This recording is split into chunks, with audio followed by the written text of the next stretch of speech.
Jizzax viloyatining Zomin tumanida bolalarga noqonuniy diniy ta'lim berish holati aniqlandi. Ma'lum bo'lishicha, diniy saboq olayotganlarning aksariyatini voyaga yetmagan bolalar tashkil etgan. Mavzuni muxbirimiz davom ettiradi.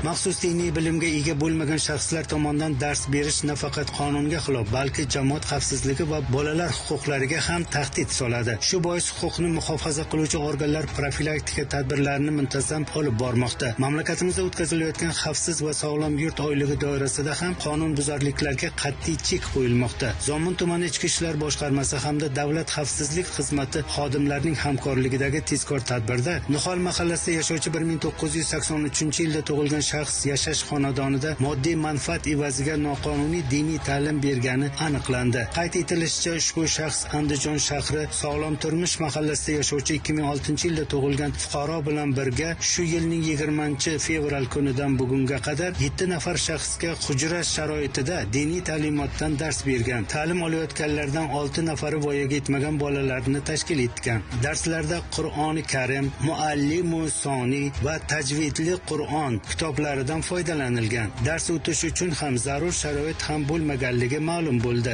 Aniqlanishicha, dars bergan ushbu shaxslar maxsus diniy ma'lumotga ega bo'lmagan va diniy bilimlarni mustaqil ravishda o'rganishgan. Shu bois ularning faoliyati qonunga zid va jamoat xavfsizligi hamda bolalar huquqlari uchun xavfli hisoblanadi.